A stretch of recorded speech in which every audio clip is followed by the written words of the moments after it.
Good evening.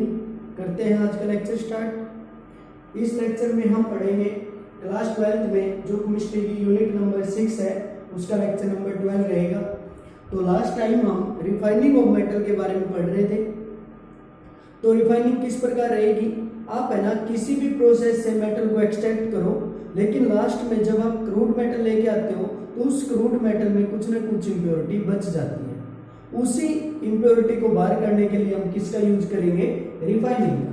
तो आज का अपना लेक्चर रहेगा रिफाइनिंग के बारे में। Refining of metal.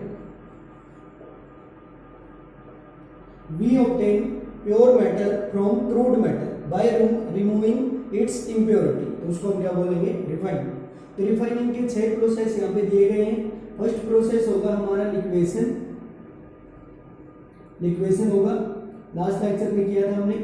Distillation, distillation रहेगा।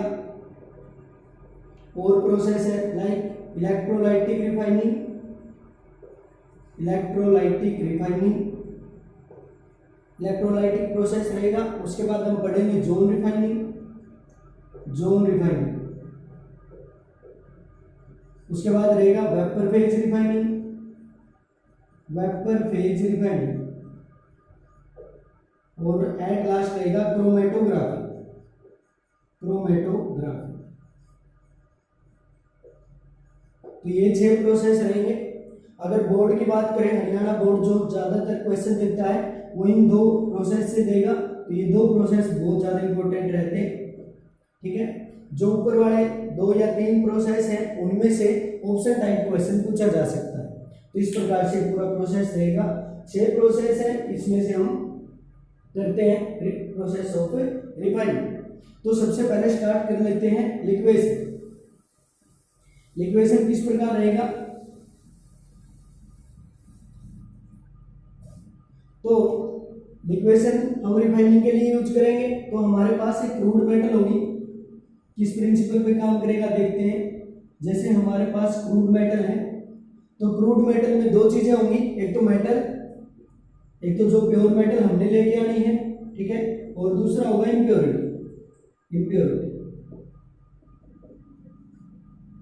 तो लिक्वेशन का यूज कब किया जाता है, लिक्वेशन का यूज हम तब करेंगे जब मेटल का जो मेल्टिंग पॉइंट है, जो लिक्वेशन है वो किसके ऊपर काम करेगा, मेल्टिंग पॉइंट की प्रॉपर्टी पे काम करता है।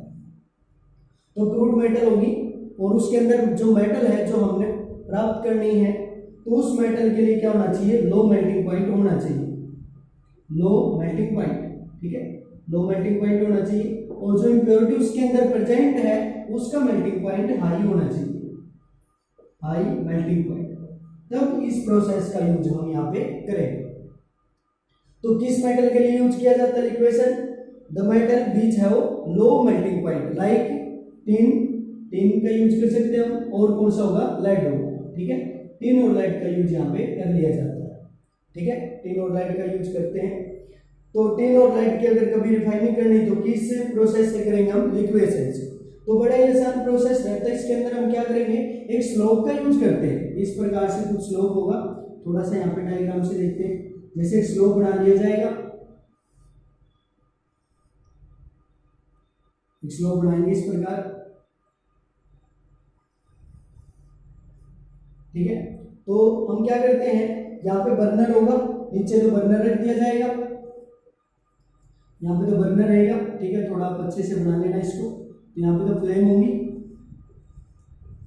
और ऊपर है ना इसके क्रूड मेटल रख दी जाती है। जो क्रूड मेटल होगी उसको यहाँ पे रख दिया जाएगा। क्रूड मेटल होगी जिसके अंदर मेटल और इम्प्योरिटी, मेटल और इम्प्योरिटी को जो मिक्सर है यहाँ पे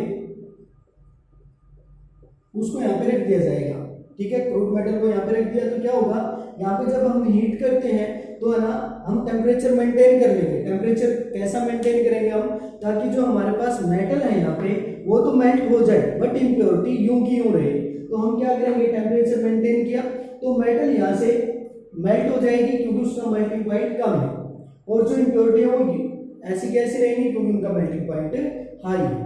तो यहाँ पे क्या होगा, जो मेल्टिंग फॉर्म में होगी मेटल वो यहाँ से नीचे आ जाएगी, जो स्लोप है नीचे आएगी इस प्रकार। और यहाँ पे इकट्ठा कर लेंगे हम, किसी कंटेनर में मेटल को यहाँ पे इकट्ठा कर लिया जाता है, कूल डाउन हम यहाँ पे कर देते हैं, तो हमें यहाँ पे प्योर मेटल मिल जाएगा। तो इस प्रकार से हम समझ सकते हैं। तो इस प्रकार एक स्लोप का यूज करेंगे हम, यहाँ पे क्रूड मेटल रखी और यहाँ पे टेम्परेचर मेंटेन करोगे ताकि मेटल मेल्ट हो जाए, क्योंकि मेटल का लो मेल्टिंग पॉइंट है और इम्प्योरिटी का ज्यादा मेल्टिंग पॉइंट है। तो यहाँ पे मेल्ट होकर के मेटल नीचे आ जाएगी और इम्प्योरिटी यहाँ पे सरफेस के ऊपर रह जाएगी। That's all about liquation. तो इस प्रकार से हम देख सकते हैं। तो अच्छे से इसको कर सकते हो आप। इसमें ऑप्शन टाइप में क्वेश्चन पूछ सकता है, कहता है टिन और लाइट के लिए यहाँ पे यूज किया जाता है लिक्वेशन का। ओके, उसके बाद रहेगा डिस्टिलेशन।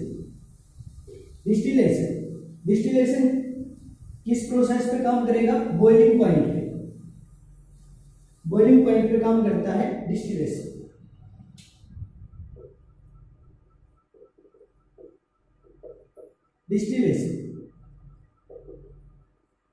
तो कभी भी डिस्टिलेशन का अगर हम यूज करते हैं, कभी भी इस प्रोसेस का यूज करेंगे तो ये बॉइलिंग पॉइंट के ऊपर काम करेगा, बॉइलिंग पॉइंट के ऊपर काम करता है। तो यहाँ पे पूरा प्रोसेस वही रहेगा लिक्वेशन की तरह ही, बट यहाँ पे क्या करेंगे हम? बॉइलिंग पॉइंट का यूज करेंगे। जैसे कि अपने पास क्रूड मेटल है, थोड़ा समझना भाई अच्छे से। तो क्रूड मेटल के अंदर दो चीजें होंगी, एक तो मेटल और एक इम्प्योरिटी। मेटल है, इम्प्योरिटी। तो यहाँ पे क्या होगा? जो मेटल है उसका बॉइलिंग पॉइंट तो लो होगा, हैविंग लो बॉइलिंग पॉइंट, और इम्प्योरिटी का जो बॉइलिंग पॉइंट रहेगा वो हाई रहेगा, हाई बॉइलिंग पॉइंट। सही।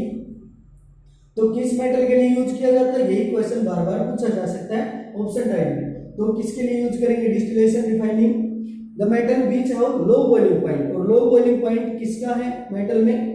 जो 12th ग्रुप की मेटल है ना, 12th ग्रुप की मेटल रहेगी zinc, cadmium, mercury. Zinc, cadmium, mercury के लिए इस प्रोसेस का यूज किया जाता है। ठीक है, जो 12th ग्रुप की मेटल है जिंक, कैडमियम, मरकरी, उसके लिए इस प्रोसेस का यूज किया जाता है। तो हम क्या करेंगे? ये तो है ना बिल्कुल बंद कंटेनर में करना पड़ेगा, क्लोज कंटेनर में हम करते हैं डिस्टिलेशन। तो हम क्या करेंगे? एक है ना, आप है ना डिस्टिलेशन का एक पूरा प्रोसेस रहता है, तो उसके अंदर हम क्या करते हैं? जैसे वहां पे कॉलम बनाए जाते हैं, एक है ना जैसे कांच के बर्तन के टाइप का होगा, तो उसमें हमने क्रूड मेटल रख लेनी है और उसको हम हीट करते हैं ताकि जो मेटल है वो बॉयल हो जाए। ठीक है, और जो इम्प्योरिटी है उसके अंदर रह जाए। तो क्या होगा? जब हम कंटेनर को हीट करेंगे ना, तो है ना मेटल तो बॉयल हो जाएगी वेपर फॉर्म में। एक है ना कांच की नली के द्वारा जो कि बंद है, ठीक है, उसके द्वारा क्या होगी? मेटल को दूसरे कंटेनर में इकट्ठा कर लिया जाता है, वहां पे उसको कूल डाउन किया जाएगा ताकि मेटल कंडेंस हो जाए और हम मेटल को इस प्रकार से प्योर बना सकते हैं। तो ये किस प्रोसेस पे काम करता है? जब मेटल का वहां पे जो क्रूड मेटल है उसके अंदर मेटल का बॉइलिंग पॉइंट कम होना चाहिए, तब इस प्रोसेस का यूज हम करेंगे। तो जिंक, कैडमियम, मरकरी के लिए यूज किया जाता है। ठीक है, एक बंद कंटेनर में आप मिक्सर को हीट करोगे और मेटल का बॉइलिंग पॉइंट कम है, इसीलिए बॉयल हो जाएगी और वेपर फॉर्म में दूसरे कंटेनर में कंडेंस कर ली जाएगी। That's all about distillation. उसके बाद है electrolytic refining. Electrolytic refining, electrolytic refining. तो ये तो हम कर भी चुके हैं। इलेक्ट्रोलाइटिक रिफाइनिंग तो आपने 10th में भी किया था। ठीक है, 10th में कर चुके आप। इसके अंदर हम क्या करते हैं? देखो, इलेक्ट्रिसिटी का यूज करेंगे तो हम क्या करते हैं? एक कंटेनर लेंगे, एक कंटेनर के अंदर हम क्या करते हैं? जो क्रूड मेटल है ना उसका तो एनोड बना लिया जाता है, उसका तो एनोड बनाएंगे। ठीक है, और जो हमारे पास प्योर मेटल है उसकी एक स्ट्रिप लेंगे पतली सी और उसको हम क्या करेंगे? कैथोड बना लेंगे। ठीक है, दोनों सेम मेटल होंगे, क्रूड मेटल और जो प्योर मेटल है वो दोनों सेम होंगे। ठीक है, और उसके बाद क्या करेंगे? हम इलेक्ट्रिसिटी पास कराएंगे तो क्या होगा? एनोड के ऊपर तो ऑक्सीडेशन होगा और कैथोड के ऊपर रिडक्शन होगा। तो एनोड के ऊपर जो मेटल प्रेजेंट होगी ना वो कैथोड के ऊपर जमा हो जाएगी और जो है ना लास्ट में है ना एनोड के ऊपर इम्प्योरिटी रह जाती है। जैसे जैसे प्रोसेस चलता रहेगा कैथोड वाली स्ट्रिप तो ठीक हो जाती है, मोटी हो जाती है, और जो एनोड के ऊपर स्ट्रिप आपने वहां पे जो रोड लगाई थी वो पतली हो जाती है, थिन हो जाएगी। ठीक है, एट लास्ट एनोड के ऊपर इम्प्योरिटी रह जाती है जिसको हम क्या बोलते हैं? Anode mud. अब आपको अच्छे से वहां पे 10th वाली बात याद आ गई। तो यहाँ पे चेक करते हैं, जैसे ये इलेक्ट्रोलाइटिक रिफाइनिंग यूज की जाती है कॉपर के लिए और जिंक के लिए, कॉपर और जिंक के लिए यूज की जाती है। तो याद करो जब कॉपर का एक्सट्रैक्शन हमने किया था तो लास्ट में कैसा कॉपर हमें मिला था, ब्लिस्टर कॉपर, ठीक है। तो वहां पे बद्देदार, वहां पे क्या होगा, कॉपर यूज वहां पे आया था।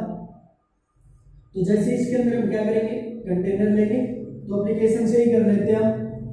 तो यहाँ पे क्या करेंगे हम, जैसे कि कॉपर को रिफाइन करना आपने, तो हम यहाँ पे क्या करेंगे, जैसे एक स्ट्रिप तो यहाँ पे इस प्रकार से, एक स्ट्रिप तो जो थिकर होगी स्टार्टिंग में, यह है क्रूड मेटल, यह है क्रूड मेटल, क्रूड मेटल। और है ना दूसरी तरफ एक है ना पतली सी स्ट्रिप लेंगे प्योर मेटल की, प्योर मेटल की एक पतली सी स्ट्रिप लेंगे, ये प्योर मेटल रहेगी, प्योर मेटल,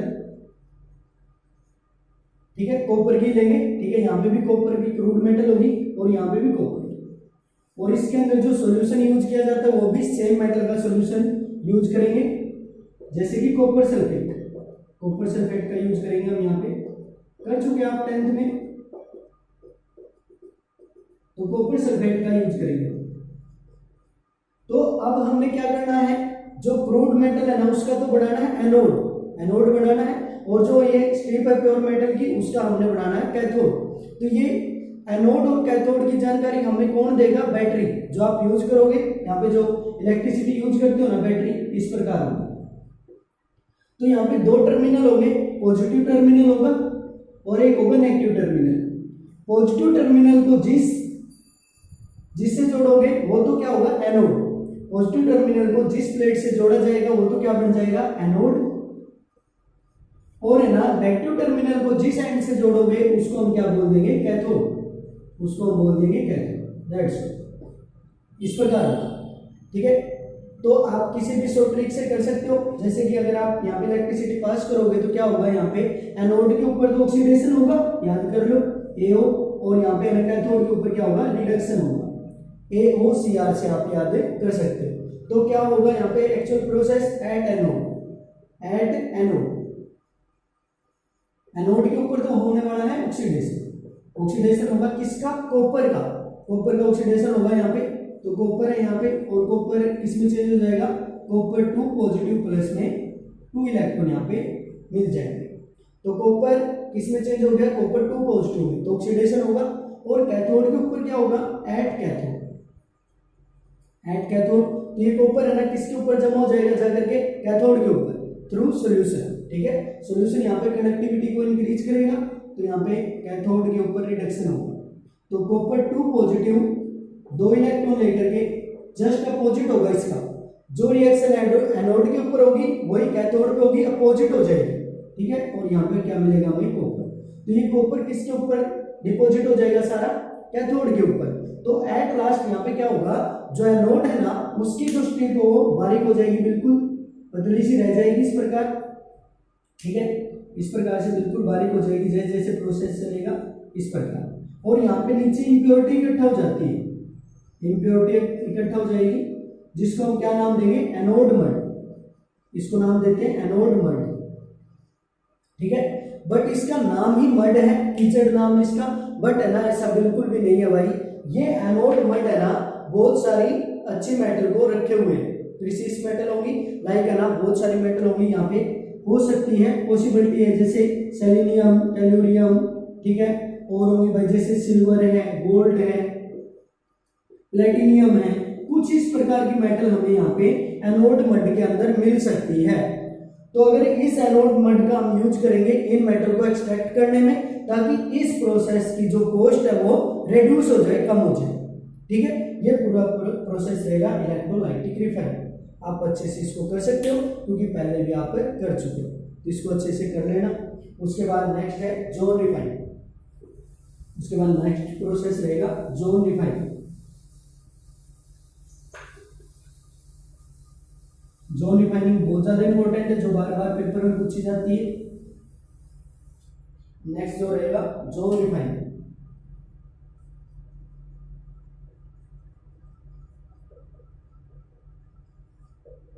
इसके आने के बहुत ज्यादा चांस है, बहुत ज्यादा इंपॉर्टेंट ही रहता है।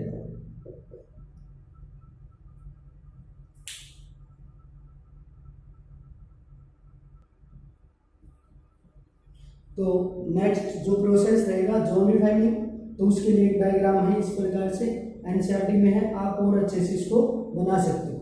तो इसके अंदर हम क्या करते हैं, जो क्रूड मेटल है उसकी रोड बना लेंगे इस प्रकार से, ठीक है, रोड बना ली जाएगी, ठीक है, उसको हम क्या करेंगे वहां पे जोन के अंदर रिफाइन करेंगे, ठीक है, जोन बना बना करके रिफाइन करेंगे, तो उसको हम क्या बोलते हैं, जोन रिफाइन। तो क्रूड मेटल में से इम्प्योरिटी हमने बाहर करनी है, तो इसका प्रिंसिपल क्या रहता है, कई बार तो इसका प्रिंसिपल ही पूछ लेता है, तो क्या रहेगा, द इम्प्योरिटी, इसका जो प्रिंसिपल रहेगा, the impurities are more soluble in molten state of metal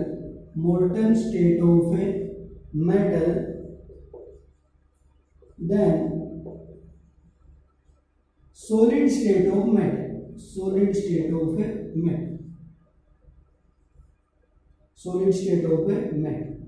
ये इसका प्रिंसिपल है। कई बार तो इसी प्रिंसिपल के हमें 2 नंबर मिलते हैं बोर्ड के पेपर में, ठीक है, प्रिंसिपल पूछ लेता है डायरेक्ट। तो यहाँ पे क्या होगा, समझते हैं बात को, इसके अंदर क्या होगा, the impurity are more soluble in molten state of metal than solid state of metal. इस प्रिंसिपल के ऊपर ये पूरा प्रोसेस काम करता है। और किस मेटल के लिए यूज किया जाता है, जो सेमीकंडक्टर रहते हैं ना उनके लिए यूज किया जाता है। सेमीकंडक्टर लाइक सिलिकॉन होगा, जर्मेनियम, जिन एलिमेंट के सेमीकंडक्टर बनते हैं, जैसे गैलियम है या कह दो बोरोन है, तो इस प्रकार के जो एलिमेंट है उनकी रिफाइनिंग के लिए यूज किया जाता है जोन रिफाइनिंग। ये भी क्वेश्चन पूछ लिया जाता है, जिन एलिमेंट से सेमीकंडक्टर बनते हैं उनकी रिफाइनिंग यहाँ से की जाती है। तो ये प्रोसेस पे काम करता है। देखो ये प्रोसेस किस प्रकार रहेगा, जैसे एक छोटा सा एग्जांपल लेते हैं पहले। जैसे अगर हमने कभी है ना NaCl को डिजोल्व करना है, नमक को डिजोल्व करना है, तो मैं आपको 2 ऑप्शन देता हूँ। पहला ऑप्शन तो क्या होगा, जैसे आप यहाँ पे लिक्विड वाटर ले लोगे, जैसे हमने यहाँ पे क्या ले लिया, लिक्विड वाटर, रूम टेम्परेचर पे लिक्विड वाटर ले लिया। दूसरी तरफ हमने आइस ले ली, दूसरी तरफ हमने आइस को रख दिया, ठीक है, बना लोगे इस प्रकार से, आइस रहेगी, ये आइस यानी सॉलिड वाटर। तो अब अगर मैं आपसे पूछूं, आपने NaCl को सोल्यूबल करना है, डिजोल्व करना है, तो किसके अंदर डिजोल्व करोगे आप, लिक्विड वाटर के अंदर या आइस के अंदर? तो ज्यादा सोल्यूबिलिटी किसके अंदर होगी, लिक्विड वाटर के अंदर, ठीक है। तो सेम यहाँ पे आप प्रोसेस को यूज करो लाइक दिस। अब NaCl की जगह क्या है, इम्प्योरिटी है, और वाटर की जगह कौन है, मेटल। तो इम्प्योरिटी किसके अंदर ज्यादा डिजोल्व होगी, जब मेटल लिक्विड स्टेट में होगी ना, तब है ना उसके अंदर इम्प्योरिटी ज्यादा सोल्यूबल होगी। तो ये प्रोसेस रहेगा, देखो impurity are more soluble in molten state, molten mean liquid state of metal than solid state of metal. बिल्कुल आसान है, कोई दिक्कत की बात नहीं है। देखो इम्प्योरिटी कहता है मेटल के साथ है ना कब ज्यादा सोल्यूबल होगी, जब मेटल लिक्विड फॉर्म में होगी, ठीक है, और कब ज्यादा सोल्यूबल नहीं होगी, जब मेटल सॉलिड स्टेट में होगी। इस प्रकार से रहेगा। तो देखो क्या प्रोसेस रहता है, जोन रिफाइनिंग। तो हम क्या करते हैं, यहाँ पे देखो पूरा प्रोसेस ये रहेगा। तो यहाँ पे एक है ना बंद कंटेनर लिया जाता है, क्लोज कंटेनर, और उसके अंदर नोबल गैस एटमॉस्फेयर बना दिया जाता है, यानी उसके अंदर नोबल गैस का यूज किया जाता है, लाइक नियोन, हीलियम, इन गैस का यूज किया जाता है। क्यों, क्योंकि आप यहाँ पे क्या करते हो, यहाँ पे जो ऊपर यहाँ पे दिखाए गए ये मूविंग हीटर है, ये मूविंग हीटर है, मूविंग हीटर, ठीक है, हीट करने काम आएंगे। तो यहाँ पे जो मेटल और इम्प्योरिटी है वो मोल्टन स्टेट में आएंगे, और हो सकता वो ऑक्सीजन से रिएक्शन कर ले जो एटमॉस्फेयर में है। तो उससे बचने के लिए हम यहाँ पे किसका यूज करेंगे, नोबल गैस एटमॉस्फेयर का यूज करते हैं, यानी इस प्रोसेस को हम इनर्ट बना देंगे, नॉन रिएक्टिव बना देंगे। तो क्या रहेगा देखते हैं। देखो ऊपर नीचे मूविंग हीटर लगा दिए जाते हैं जो लेफ्ट टू राइट यहाँ पे मूव करते हैं, इस प्रकार लेफ्ट टू राइट, यानी जहां से आप स्टार्ट करते हो हर बार वहीं से स्टार्ट करना है, धीरे धीरे समझ आ जाएगा। तो देखो यहाँ पे जो स्ट्रिप आपको दिखाई दे रही है, ये रोड है, जो ये क्या है, क्रूड मेटल है, क्रूड मेटल की रोड है, क्रूड मेटल की रोड है जिसके अंदर मेटल है और इम्प्योरिटी, सही। अब हम क्या करते हैं, इसके जोन बना लेते हैं। जैसे इसको जोन में क्या करेंगे, मेल्ट करेंगे हम, तो जोन बना लेते हैं इसके। जैसे कि हम पहले ना एक जोन को यहाँ पे मेल्ट करते हैं, तो क्या होगा, देखो जब है ना इस जोन को मेल्ट करोगे मूविंग हीटर के द्वारा, तो ये पूरा का पूरा जो जोन है, इतना सारा जोन वो मेल्ट हो जाएगा। वो मेल्ट हो जाएगा, ठीक है। उसके बाद क्या होगा, आप है ना इस मूविंग हीटर को आगे लेके जाओगे तो नेक्स्ट जोन को मेल्ट करवा दोगे, नेक्स्ट जोन को मेल्ट करवाओगे तो अब क्या होगा, देखो जब आप है ना हीटर को आगे लेके जाओगे ना तो ये वाला जोन तो क्या हो जाएगा, ये वाला जोन तो लिक्विड फॉर्म में होगा, मैं मोल्टन फॉर्म में होगा, ये वाला जोन तो मोल्टन फॉर्म में होगा। दूसरी तरफ है ये वाला जोन सॉलिडिफाई हो चुका होगा, ये वाला जोन है सॉलिडिफाई हो चुका होगा, सॉलिड हो चुका होगा। तो जब है ना देखो यहाँ पे जो इम्प्योरिटी है ना, जो इम्प्योरिटी है वो किसकी तरफ मूव करेंगी, फिर मोल्टन स्टेट की तरफ मूव करेगी। इम्प्योरिटी किसकी तरफ जाएंगी, फिर मोल्टन स्टेट की तरफ जाएगी ना। इसी प्रिंसिपल पे तो काम करता है। इम्प्योरिटी है ना मेटल के साथ है ना कब जाके सोल्यूबल होती है, जब मेटल मोल्टन स्टेट में हो। तो यहाँ पे क्या होगा, देखो यहाँ पे जो मेटल है ना पहले जोन में वो तो है ना सॉलिड हो चुकी है, सॉलिड हो चुकी है क्योंकि आप हीटर को आगे लेके गए। और यहाँ पे जो हिस्सा ये वाला जोन है ना, यहाँ पे मेटल किस में है, लिक्विड फॉर्म में है। तो यहाँ पे इम्प्योरिटी कहाँ पे जाकर के रुकेगी, कहाँ पे जाएगी, कि कहाँ पे जाना पसंद करेगी, जहाँ पे मेटल मोल्टन स्टेट में होगी। तो इम्प्योरिटी यहाँ से खिसक के कहाँ पे चली जाएगी, दूसरे जोन में। फिर आप क्या करते हो, अगले जोन को मूव, अगले वहां पे क्या करते हो, नेक्स्ट जोन को हीट करते हो, यानी मूविंग हीटर को आगे लेके गए और थर्ड जोन को आप हीट करा दोगे। तो वहां पे क्या होगा, जैसे ही मोल्टन फॉर्म में आएगा तो इम्प्योरिटी क्या होगी, लेफ्ट टू राइट यहाँ पे मूव कर जाएगी, फिर इम्प्योरिटी आगे चली जाएगी। इस प्रकार से करते करते क्या होगा, जो इम्प्योरिटी है वो लेफ्ट टू राइट इस प्रकार चली जाएगी। फिर हम क्या करेंगे, मूविंग हीटर को यहाँ से उठा करके फिर से लेफ्ट में फिक्स कर देंगे और फिर इस प्रोसेस को रिपीट करते चलेंगे। एट लास्ट क्या होगा, सारी की सारी इम्प्योरिटी यहाँ पे इकट्ठी हो जाएगी राइट साइड में। और सारी इम्प्योरिटी जब इकट्ठा हो जाएगी ना, जैसे कि ये है, देखो जो सफेद वाला पार्ट है वो तो मान लिया मेटल है, प्योर मेटल होगी, और राइट साइड में क्या इकट्ठी हो जाएगी, इम्प्योरिटी जो ब्लैक वाला पार्ट है। तो इसको हम क्या कर देंगे, फिर कट आउट कर देंगे, यहाँ से इसको कट कर दोगे तो हमारे पास है प्योर मेटल हमें मिल जाएगी। तो ये पूरा प्रोसेस रहता है जोन रिफाइनिंग। तो इसको अच्छे से आप कर लेना। देखो क्या होगा, पहले जोन को आप गर्म करोगे, इसको गर्म करने के बाद आप नेक्स्ट जोन को जैसे ही गर्म करोगे ना तो इम्प्योरिटी लेफ्ट साइड से किसमें मूव कर जाएगी, मोल्टन स्टेट में मूव कर जाएगी, क्योंकि इम्प्योरिटी है ना मेटल के साथ जब जाना पसंद करेगी जब मेटल मोल्टन स्टेट में होगी। दैट्स इस प्रकार रहेगा जोन रिफाइनिंग। तो इसको अच्छे से कवर कर लेना। इतना ही करते हैं, नेक्स्ट की जो रिफाइनिंग की टेक्निक होगी वो अगले लेक्चर में करेंगे। Okay, thank you.